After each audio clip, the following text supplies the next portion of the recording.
नमस्कार, स्वदेश न्यूज देख रहे हैं आप। मैं हूं आपके साथ राखी और चर्चा करेंगे जंग जीवन की जीतेंगे हम। देखिए, ये एक सकारात्मक सोच हो सकती है, एक सकारात्मक वाक्य हो सकता है और निश्चित तौर पर इसी उम्मीद के साथ हमें इस कोरोना की जो महामारी है इससे लड़ना है और इससे जीतना भी है। बिल्कुल सही बात है, पूरे देश में हाहाकार मचा है, लेकिन सबसे बड़ी बात यह है कि हम बार बार अपील करते हैं, स्वदेश न्यूज ये अपील करता है, पैनिक होने की जरूरत बिल्कुल भी नहीं है।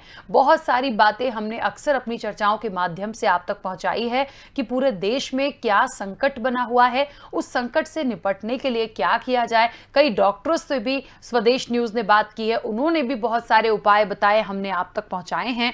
कुल मिलाकर बात इतनी सी है कि ये इसमें कोई दो राह नहीं कि यह महामारी बहुत विकराल, बहुत बड़ी है, पूरी देश और दुनिया को अपने कब्जे में करके रखा है, लेकिन इन सब से हम सब मिलकर जीत सकते हैं। जो जागरूकता है वो हमें दिखानी होगी और इस जंग से हमें जीतना होगा। और इस चर्चा में आज हमारे कुछ मेहमान हमारे साथ जुड़ेंगे, उनका परिचय करवाते चलें। और इस वक्त सबसे पहले आपको बता दें कि प्रदीप लारिया जी हमारे साथ जुड़ गए हैं, जो कि बीजेपी विधायक हैं। प्रदीप जी, सबसे पहले तो बहुत स्वागत स्वदेश न्यूज से जुड़ने के लिए। और बात चल रही है, पूरे देश में ये महामारी फैली है, पूरी दुनिया में फैली है।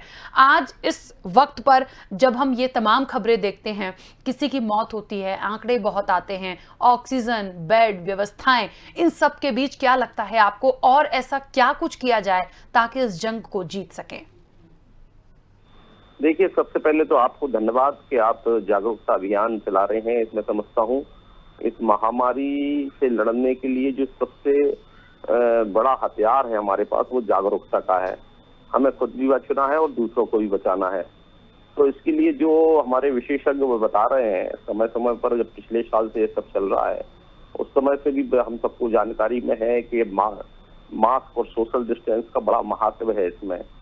और ये इसको लेकर निश्चित तौर पर आपने जो अभियान चलाया है, आज इसकी बहुत आवश्यकता है। आज सरकारें लॉकडाउन लगा रही हैं, समय की आवश्यकता है, लेकिन हमको अपने को बचाए रखना है और हमारे माध्यम से दूसरे को भी बचाए रखना है। इसके लिए सोशल डिस्टेंस और जितना हो सके हमें मास्क का उपयोग और सार्वजनिक स्थानों से भी बचना है।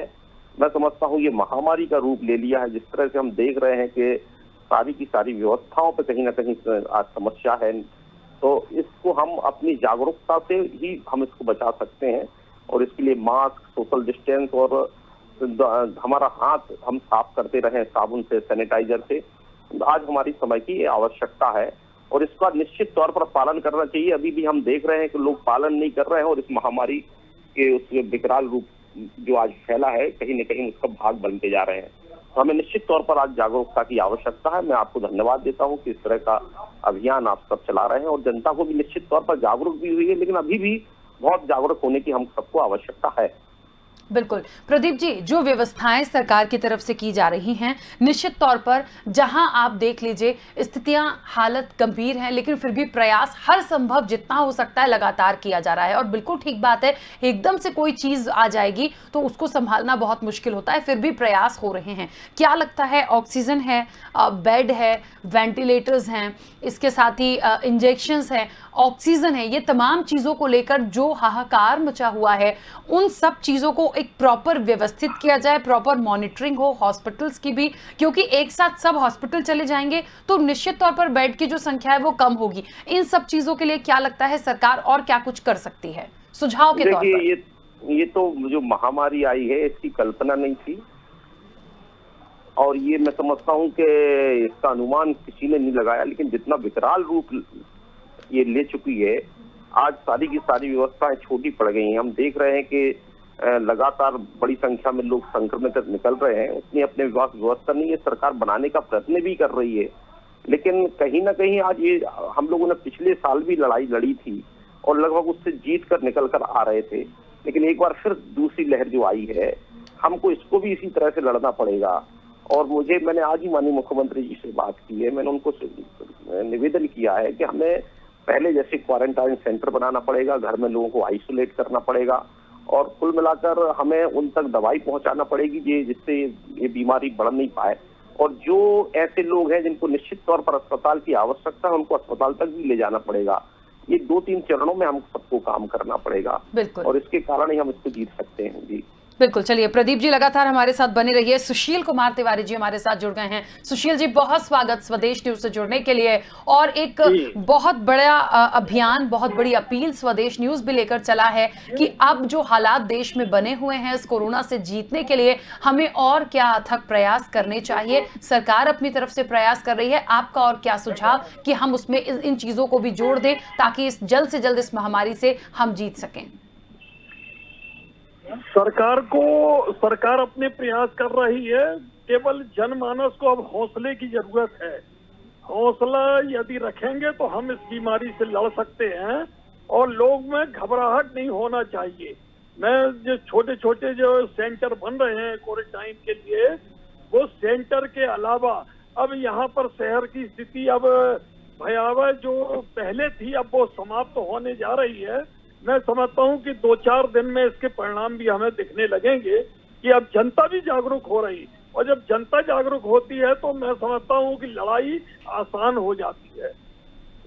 बिल्कुल। अच्छा, जिस तरीके से बार बार बात हो रही है ऑक्सीजन की, वेंटिलेटर्स की, रेमडेसिविर इंजेक्शन की, ऐसा बहुत सारे लोगों से चर्चा में ये पाया गया है कि हर व्यक्ति को इंजेक्शन की जरूरत नहीं है, हर व्यक्ति को ऑक्सीजन की जरूरत नहीं है, लेकिन लोग इतने घबराए हुए हैं, इतने पैनिक हो रहे हैं कि यदि उनको पता चला कि वो कोविड पॉजिटिव हैं और थोड़ा भी उनको फीवर ज्यादा है, वो सब के सब अस्पताल पहुंच रहे हैं। ऐसे लोगों के लिए भी मुझे लगता है, और आपको क्या लगता है कि क्या सरकार को अपनी तरफ से कुछ ऐसा आइडेंटिफाई करना चाहिए कि इन लोगों को एडमिशन देंगे हॉस्पिटल में, बाकी लोग होम आइसोलेट हो तो ज्यादा अच्छा है? नहीं, अब होम आइसोलेट की व्यवस्था बन चुकी है और क्वारंटाइन सेंटर ग्रामीण क्षेत्रों में भी बन गए हैं। अब वहां से जो मरीज निकल के आते हैं, जो गंभीर होने की स्थिति बनती है, उसका कोऑर्डिनेशन शहर से होता है और उनको एंट्री दी जाती है। मैं समझता हूँ कि 1-2 दिन में ये बड़ा सकारात्मक परिणाम आने वाले हैं। जिस तरीके से चारों तरफ अब ग्रामीण क्षेत्र भी सजग हो गया और जनता भी सजग हो गई। हम लोग मास्क लगा के ही आगे काम कर रहे हैं और 2 गज की दूरी भी जनता समझ चुकी है। बिल्कुल ठीक है। एक बात और, कहते हैं जब खबरें आती हैं तो बहुत प्रकार की आती हैं, किसी को डराना या भय का माहौल नहीं पैदा करना चाहते, पर सुना कि ये दूसरी लहर थी और हो सकता है आगे तीसरी लहर भी देखना पड़े, तो उसके पहले वैक्सीनेशन तमाम लोगों का हो जाना चाहिए। एक उदाहरण हमने देखा था इजराइल का भी कि वहां पर इतना ज्यादा कि वहां तो अब मास्क लगाने के लिए भी लोगों को रोका टोका नहीं जा रहा है, क्योंकि वो लोग इतना ज्यादा फ्री हो चुके हैं कि वहां इस बीमारी का पूरी तरीके से खात्मा हुआ है। तो क्या लगता है उस वहां तक पहुंचने के लिए हमें कितने और प्रयास अभी करने होंगे? पहले 18 प्लस के लोगों को वैक्सीन, 80 प्लस के ऊपर के लोगों को वैक्सीन लगना चाहिए, क्योंकि वैक्सीन और मास्क हमें ही बचा सकता है। ये बात तय हो चुकी है। हमारे वैज्ञानिक और हमारी सरकार इस पर लगातार प्रयास कर रहे हैं। मैं मानता हूं कि आने वाले समय में जब वैक्सीनेशन बढ़ेगा तो ये बीमारी भी हम समाप्त करने की दिशा में आगे बढ़ जाएंगे, और युवा पीढ़ी इसको सजगता से इसको आगे बढ़ा रही है, इसको काम करेगी। 1 तारीख से इसके परिणाम भी दिखने लगेंगे। बिल्कुल ठीक है। प्रदीप लारिया जी लगातार हमारे साथ जुड़े हुए हैं। प्रदीप जी, क्या लगता है आगे इस जंग को हमें जीतना है और हम वाकई में एक कंपैरिजन करके देखें, और भगवान न करे वो तीसरी लहर कभी हमें देखना पड़े, लेकिन फिर भी यदि आता है, उसका अटैक होता है, तो ये दूसरी बहुत खतरनाक है, तीसरी की तो हम कल्पना ही नहीं कर सकते। तो ऐसे में क्या लगता है ये वैक्सीनेशन कितना सफल होगा और उसको हम किस तरह से आगे जब यदि वो दौर आता है तो हम उसे आसानी से निकाल पाएंगे? देखिए, वैक्सीन पर हमें विश्वास करना पड़ेगा और उसके परिणाम भी आए हैं। अभी एक रिपोर्ट आई थी, उसमें जो जिनने वैक्सीन लगाई है बहुत कम लोग उसमें प्रभावित हुए हैं, बहुत मतलब कुछ ना के बराबर हुए हैं। लेकिन मेरे को लगता है कि वैक्सीन लग जाएगी, क्योंकि बीच में भी इस तरह का भ्रम जाल फैलाया गया और उससे लोगों को वैक्सीन से कहीं ना कहीं उस भ्रम के कारण लोग दूर रहे। लेकिन उसके बाद जो वैक्सीन हुआ है उसके बाद सकारात्मक परिणाम आए, वो गंभीर रूप से बीमार नहीं हुए जिनको वैक्सीन लगा है। तो हमको वैक्सीन पर विश्वास करना पड़ेगा और तेजी के साथ जो वैक्सीन 1 तारीख से 1 मई से यूथों को, मतलब 18 वर्ष से ऊपर के लोगों को लग रही है, तो निश्चित तौर पर जब ये इसका वैक्सीन जब लग जाएगी तो इससे महामारी को निश्चित तौर पर हम हराने का काम करेंगे। दूसरा, हमें मेडिकल सेक्टर के बारे में एक बार पुनः विचार करना पड़ेगा, क्योंकि अब पूरा वर्ल्ड एक प्रकार से पूरा विश्व हम देखते हैं कि कोई भी चीज चल कहीं से भी कोई भी वायरस आता है पूरी दुनिया में फैल जाता है, तो हमें आगे भी इसको तैयार रहने की आवश्यकता है। हमें इसके बारे में विचार करना पड़ेगा। हमारा मेडिकल जो सेक्टर है तो हमें और अच्छे से खड़ा करने की आवश्यकता है। निश्चित तौर पर विशेषज्ञ उसके बारे में विचार करेंगे, सरकार भी विचार करेंगी, और हमें एक बार पुनः इसको इस ढंग से भी सोचना पड़ेगा कि हमारे यहाँ आज ऑक्सीजन ही की जैसे हम देख रहे हैं, तो क्या इस तरह के बड़े हॉस्पिटल हैं वो अपनी ऑक्सीजन प्लांट भी लगा सकते हैं? इस बारे में भी विचार करना पड़ेगा। सरकार को भी इस बात को तय करना पड़ेगा कि हम उन अस्पतालों को जब भी कोई लाइसेंस देंगे तो क्या उनका खुद का अपना ऑक्सीजन का प्लांट है, वो आत्मनिर्भर ऑक्सीजन के बारे में है, इस बारे में भी विचार करना पड़ेगा। कुल मिलाकर हमें आने वाले तीसरी लहर या और कोई अन्य चीज होती है उसके लिए हमें निश्चित तौर पर तैयारी करना पड़ेगी। बिल्कुल। चलिए, एक बात और प्रदीप जी, क्या लगता है आपको कि जिस तरीके से हम जो स्थितियां अभी देख रहे हैं, अब एक बात बहुत महत्वपूर्ण हो गई है, कोविड केयर सेंटर डेवलप किए जा रहे हैं, बनाया जा रहा है, जितने प्रयास हैं ताकि जो बेड अस्पताल में फुल हैं उसके इतर जो दूसरे हैं जिनमें सामान्य लक्षण हैं, बहुत ज्यादा गंभीर नहीं है, उन लोगों को प्रॉपर ट्रीटमेंट मिले। और अब तो सोचिए, यहाँ मध्य प्रदेश की बात करें तो यहाँ तो रेलवे ने भी बहुत अच्छे प्रयास शुरू करे, पूरा कोच बना दिया है, कूलर्स लगा दिए ताकि वहां पर भी लोग एक सेंटर के तौर पर वहां आए, अपना ट्रीटमेंट ले। ऐसे में एक मॉनिटरिंग मुझे लगता है होनी चाहिए। आपका क्या सुझाव है? अपनी बात रखिएगा। जो बड़े हॉस्पिटल्स हैं, यदि वहां पर बोर्ड लगा देंगे कि अब बेड यहां पर फुल हैं और यहां पर अब असुविधा के लिए हमें खेद है, तो जो लोग हैं वो और ज्यादा घबराते, क्योंकि उन्हें ये घबराहट होती है कि हमारा पेशेंट यदि सांस नहीं ले पा रहा है या वो सीरियस है, अब हम उसे किस हॉस्पिटल में लेकर जाएं। तो ऐसा लगता है कि या तो सरकार की तरफ से कुछ ऐसा हो जाए, ऐसी मॉनिटरिंग, ऐसी टीम बनाई जाए जो कहीं ना कहीं, पहली बात तो जो बहुत ज्यादा क्रिटिकल और सीवियर कंडीशन में है उन्हें आप एडमिशन दें उस लेवल पर। नॉर्मल यदि लक्षण है, कोई और चीजें हैं, तो उन्हें आप कहीं और कोविड केयर सेंटर में भेज सकते हैं। प्रॉपर देखिए, डॉक्टर वहां भी हैं, नर्सेज वहां भी हैं, प्रिस्क्रिप्शन आपको प्रॉपर मिलेगा ही। तो मुझे लगता है वो जो स्पेस खाली होगा वो बहुत अच्छा होगा। देखिए, इसमें मेरा ऐसा है कि मैंने ऐसे बहुत से लोगों को देखा है जो कोरोना पॉजिटिव हुए हैं और वो होम आइसोलेट हुए हैं। उन्होंने वहीं पर प्रारंभिक से ही उन्होंने टेस्ट करा लिया है, फिर उसके बाद दवा ले ली है, तो वो घर में ही ठीक हो रहे हैं। हमें कहीं ना कहीं इस बात को देखना पड़ेगा, जो भी पॉजिटिव हो रहे हैं उनको प्रारंभ में ही इलाज मिल जाए, उनका टेस्ट जल्दी से हो जाए, उनकी रिपोर्ट जल्दी से आ जाए और उनका इनिशियल जो ट्रीटमेंट हो सकता है वो होम आइसोलेट कराकर या सेंटर में कोई सेंटर है उसमें आइसोलेट करा दे। तो गांव-गांव में इसकी तैयारी भी हो गई है, तो मैं समझता हूं कि उनको वहीं दवाई दे तो बहुत से लोग वहीं पर ठीक हो जाएंगे। वो तो जब दवाई नहीं लेते हैं लोग, उसका एक प्रकार से टेस्ट नहीं कराते हैं, उसके बाद 5-7 दिन बाद उनकी तबीयत ज्यादा गड़बड़ हो जाती है, जब उनका सीटी बढ़ जाता है फिर वो अस्पताल की तरफ दौड़ते हैं। तो इनमें हमें ऐसा लगता है कि इसको वहां आइसोलेट कराकर वहीं हमें उनका एक प्रकार से उनका परीक्षण भी करा लेना चाहिए और उनकी दवाई भी करा देना चाहिए, जिससे आगे ये बढ़ नहीं पाए। तो बहुत से केसेस वही उनके समाधान हो जाएंगे। अब फिर उसके बाद जो सेकंड चरण में यदि कोई वाकई इसमें से निकलता है तो उसको अपन इस तरह के अस्पताल में जहां ऑक्सीजन की फैसिलिटी है और अन्य फैसिलिटी है वहां शिफ्ट करें। तो ये हमें निश्चित तौर पर उसको वर्गीकरण करने की आवश्यकता है। बिल्कुल ठीक है। चलिए, सुशील जी भी लगातार जुड़े हुए हैं। सुशील जी, क्या लगता है, जितना इंप्लीमेंट किया जा रहा है, जितने प्रयास किए जा रहे हैं, रोज अब तो ये तमाम चीजें हो गई हैं कि हम उस लॉकडाउन की तरफ भी बढ़ गए हैं और उस लॉकडाउन की तरफ बढ़ने के बाद बढ़ाया भी जा रहा है वो टाइम पीरियड। एक ये जो चेन है इसको तोड़ना होगा और इस संक्रमण को रोकने के लिए वाकई में इस चेन को तोड़ना होगा। अब उसके लिए लॉकडाउन भी हम कर रहे हैं, तमाम चीजें कर रहे हैं, फिर भी जो पॉजिटिव मरीजों की संख्या है वो लगातार बढ़ रही है, मौत का ग्राफ है वो लगातार बढ़ रहा है। कहां चूक हो रही है? लगता है आपको कि या तो लोग अपनी जागरूकता नहीं दिखा रहे हैं या फिर उतने ज्यादा जागरूक वो टेस्ट को लेकर नहीं है? क्योंकि ये जो ग्राफ, जो आंकड़े एकदम से बढ़े हैं, ये वाकई बहुत चिंता में डालने वाले हैं। है कि जो अभी आंकड़े बढ़ रहे हैं, जो लोग इस बीमारी को छुपाने की कोशिश कर रहे हैं वो आंकड़े बढ़ रहे हैं, पर अब धीरे धीरे उसमें जागरूकता आ रही है। अब थोड़ी सी सर्दी में लोग डॉक्टर से सलाह लेते हैं, दवाई लेते हैं। अभी जो आंकड़े बढ़े थे वो आंकड़े बढ़ने का कारण यही है कि हम अपना मर्ज छुपा के अपनी स्थिति और गंभीर करने का प्रयास किया है। ऐसा बहुत से परिवारों में हम लोगों ने देखा है। और जो प्रारंभिक रूप में जो आइसोलेट हो चुके हैं और जिन्होंने इलाज कराई वो बढ़िया ठीक है। बहुत सी प्रतिशत मैं मान के चल रहा हूँ कि लगभग जो अभी पॉजिटिव केस आए हैं इससे डबल आइसोलेट होके वो सही भी हुए हैं। ये ऐसे प्रमाण भी सामने निकल के आए हैं कि लोग घर के अंदर रह के अपना इलाज स्वयं करा रहे हैं, जो जागरूक हैं, और जो चूक कर रहे हैं वो नुकसान उठा रहे हैं। वही हमें आज वो देखने को मिला है। बिल्कुल। क्या लग रहा है किस तरह की और व्यवस्थाओं को दुरुस्त किया जा सकता है? ये जो हाहाकार मचा है अब तो देखिए पूरे देश में हो गया है। मुझे नहीं लगता ऐसा कोई स्टेट है कि अब वो ऑक्सीजन के लिए ना बात कर रहा हो या फिर बार बार अपील ना कर रहा हो। मेडिसिन की बात हो रही है, वेंटिलेटर्स की बात हो रही है, प्रॉपर सप्लाई हर जगह से हो गई है। हम यहाँ से मध्य प्रदेश से लेकर महाराष्ट्र तक की बात करें, दिल्ली की बात करें, उत्तर प्रदेश की बात करें, तमाम जगह की बात यदि हम लेकर चले तो वाकई में इसको लेकर लोग भी जागरूक हो रहे हैं। सरकार तो प्रयास कर ही रही है।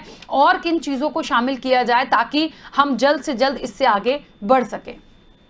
अभी जैसे हम लोग ग्रामीण क्षेत्र में और शहरी क्षेत्र में हमारे मध्य प्रदेश में हमारी मध्य प्रदेश की सरकार एक एक घर में पैकेट देने का काम कर रही कि किसी को सर्दी जुकाम हो तो वो इसका इस्तेमाल करे। अब हम एडवांस जाने वाले हैं। इस बीमारी पर हमारा अटैक शुरू हुआ है कि अब हम लोग एक एक घरों में जाकर वो दवाइयाँ के पैकेट दे रहे हैं जो मध्य प्रदेश सरकार ने हम लोग को उपलब्ध कराई हैं, और वो हम लोग एडवांस में जाके दे रहे हैं कि किसी को सर्दी होगी तो तत्काल उसका सेवन करके उस चीज को दूर किया जा सके। तो अब हम लोग लड़ाई अब आक्रामक रूप से कोरोना के ऊपर अटैक करने का ये हमारी मध्य प्रदेश की सरकार काम कर रही है। बिल्कुल ठीक है। प्रदीप जी, एक बात और, यहाँ पर पहले हमने देखा था वाकई में काढ़े के पैकेट्स भी बंटवाए गए थे, और सबसे बड़ी बात यह है कि प्रयास के तौर पर जितना करेंगे उतना कम है, क्योंकि ये महामारी इतनी तेजी से फैली है, इसे कंट्रोल करना बहुत जरूरी है। वाकई में यदि दवाइयों के पैकेट्स भी पहुंचाए जा रहे हैं, बड़ी बात यह है कि जितने लोगों को भी पहुंच जाए जितनी जल्दी, और उनको उसका फायदा कितना मिल रहा है, इसकी भी एक आंकड़े और रिपोर्ट्स आए तो मुझे लगता है एक पॉजिटिव या सकारात्मक न्यूज जो होगी वो लोगों तक पहुंचेगी। जी, निश्चित तौर पर अभी काढ़ा अभी बंटवाने का भी सरकार ने तय किया है, और दूसरा इससे संबंधित जो दवाई है जो भी पॉजिटिव निकल रहा है उसकी भी योजना बन रही है कि उनके घर तक पहुंचाएं। तो ये काम निश्चित तौर पर हो रहा है और इसके सकारात्मक परिणाम भी आएंगे। पिछली बार भी इम्यूनिटी बढ़ाने के लिए जो काढ़ा दिया था उससे बड़े सकारात्मक परिणाम आए थे, और फिर एक बार फिर ये योजना सरकार बना रही है। लेकिन अभी मुझे लगता है कि ये काम भी जल्दी से जल्दी होगा।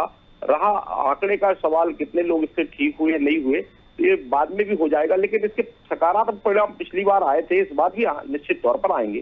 तो ये योजना सरकार ने बनाई है और निश्चित तौर पर उसको जल्दी से जल्दी करना चाहिए, और इसके लिए योजना बना दी, उसके अलग अलग उसके लिए मंत्री को प्रभार भी दिया है। तो आने वाले समय में ये काम मतलब शीघ्र प्रारंभ होगा। बिल्कुल ठीक है। और जिस तरीके से एक बात और यहाँ पर बहुत महत्वपूर्ण हो गई है, इस कोविड के काल में बहुत बड़ी समस्या बनकर ये हम सबके सामने है। क्या लगता है कि अभी जितनी सुविधाएं दी जा रही हैं, जितनी बातों को शामिल किया जा रहा है, रोज एक नई गाइडलाइन भी आती है, समझाया जा रहा है लोगों को, फिर भी ग्राफ का तो हम कुछ नहीं कह सकते। आंकड़े लगातार देश भर के आंकड़ों की बात की जाए तो अलग अलग तस्वीरें देखने को मिलती हैं। हम यदि सहूलियत की बात करें या इंप्रूवमेंट की बात करें, लगता है आपको कि चीजों को लाया तो जा रहा है, प्रॉपर डिस्ट्रीब्यूशन उतनी तेजी से अभी भी नहीं है, क्योंकि जो चीजें आती हैं वहां नहीं ऑक्सीजन पहुंची, वहां पर बेड नहीं मिल रहे हैं, ऐसा तो इन चीजों के लिए प्रयास सरकार कर रही है। हम ये नहीं कहेंगे कि सरकार प्रयास नहीं कर रही, लेकिन जो इंप्लीमेंटेशन हो रहा है या जो डिस्ट्रीब्यूशन हो रहा है उसमें भी कहीं ना कहीं थोड़ी सी कमी देखने को मिलती है। तो वहां पर किसकी गड़बड़ी मानी जाए या किसकी कमी मानी जाए? देखिए, जब इस तरह से कोई महामारी आती है, अब यदि अपने घर में यदि कोई 5-6 मेहमान आ जाते हैं तो हमारे पास चाय पिलाने के लिए दूध की व्यवस्था होती है, लेकिन यदि ये 25-50 लोग आ जाएंगे तो हमें कहीं ना कहीं उसके लिए समय लगेगा व्यवस्था जुटाने में। इसी तरह से ये भी इसी तरह का है कि इतने बड़े पैमाने पर लोग बीमार हो गए हैं, हमारे पास उसके लिए पर्याप्त ऑक्सीजन नहीं थी, बेड नहीं थे, लेकिन बहुत कम समय में इसकी पूर्ति करने का प्रयत्न है। अभी अव्यवस्था का दौर, निश्चित तौर पर हम इसको बात कह सकते हैं कि क्योंकि महामारी ने जो इसका विकराल रूप ले लिया है। लेकिन मैं समझता हूँ धीरे धीरे उस पर हम काबू पा रहे हैं और आने वाले समय में उसके सबके सकारात्मक परिणाम आएंगे। और अभी ऑक्सीजन का जैसे हम सागर में ही निश्चित तौर पर कमी है, लेकिन वो कैसी न कैसी उसकी पूर्ति हो रही है। लेकिन ये अचानक आया है, अपनी रिक्वायरमेंट एकदम बड़ी है, इसके कारण ये दिक्कतें अभी अपने सामने खड़ी हुई हैं।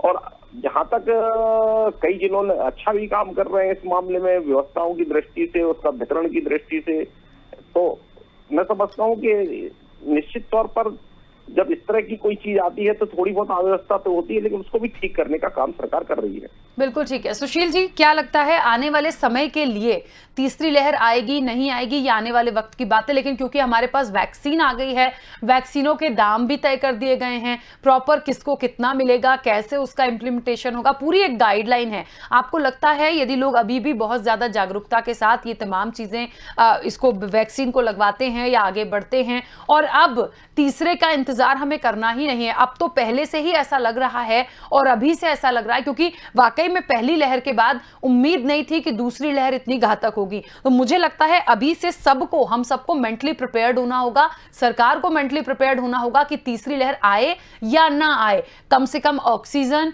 बेड्स, प्रॉपर जो इमरजेंसी होती है, वेंटिलेटर्स, इंजेक्शंस, इनकी हमको प्रॉपर अपने पास भरपाई करके रखनी होगी।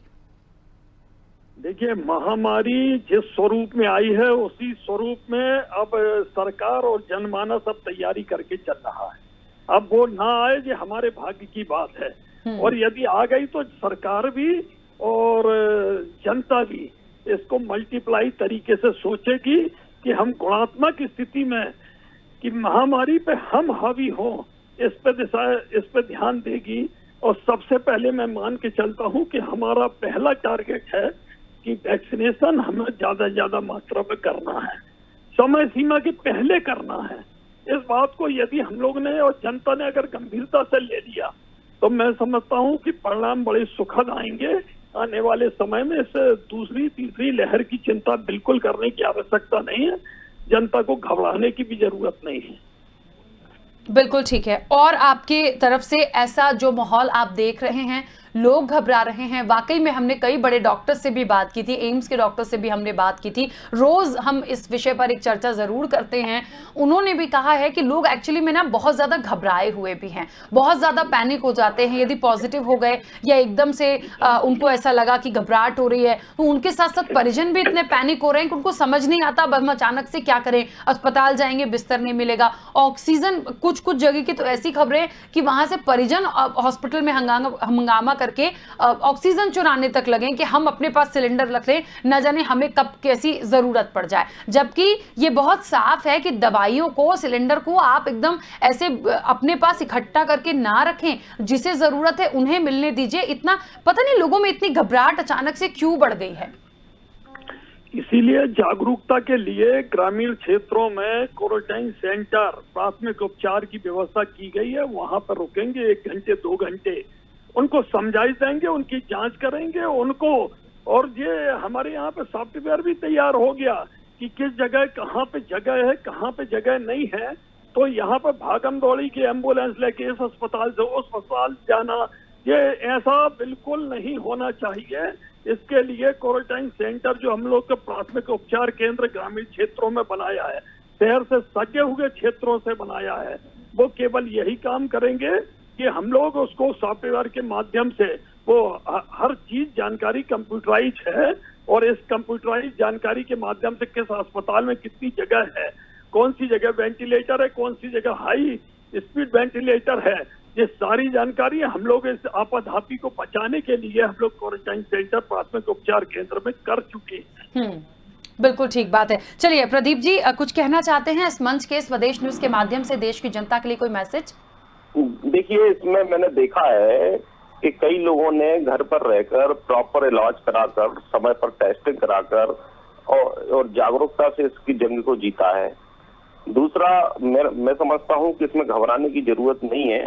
यदि हम टेस्टिंग समय पर कराएंगे और इलाज समय पर करा लेंगे तो ये ज्यादा खतरा नहीं है। इसमें प्रारंभ में ही इसका हो जाता। वो तो जब 2 4 6 दिन इलाज नहीं कराते, टेस्टिंग नहीं कराते, तो फिर आपकी सीटी बढ़ती है और फिर दिक्कत उसके बाद आती है। तो मैं समझता हूँ इसमें घबराने की जरूरत नहीं है, इससे लड़ने की आवश्यकता है।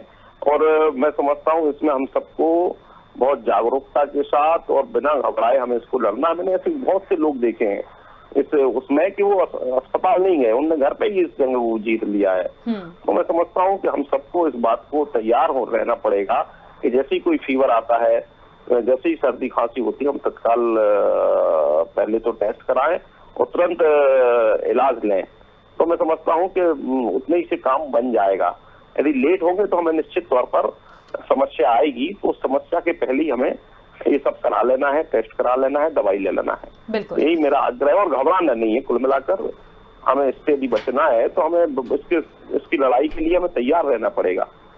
बिल्कुल ठीक है। चलिए प्रदीप जी और सुशील जी, आप दोनों मेहमानों का बहुत शुक्रिया इस चर्चा में शामिल होने के लिए। तो आपको बता दें कि देखिए वाकई में इस जंग को हमें जीतना है और इसे हम जरूर जीतेंगे, पूरी सकारात्मकता के साथ जीतेंगे। दोनों मेहमानों ने एक बात बोली है कि जागरूकता बहुत जरूरी है, गाइडलाइंस का पालन कीजिए, सोशल डिस्टेंसिंग है, सैनिटाइजेशन है, डबल मास्किंग है, इसका ध्यान रखिए, पैनिक बिल्कुल मत होइए, यही अपील हम बार बार करते हैं। घबराइए बिल्कुल मत, स्थितियों में सुधार होगा, जरूर होगा। कोशिश और प्रयास लगातार जारी है। इस चर्चा में इतना ही, दीजिए इजाजत, नमस्कार।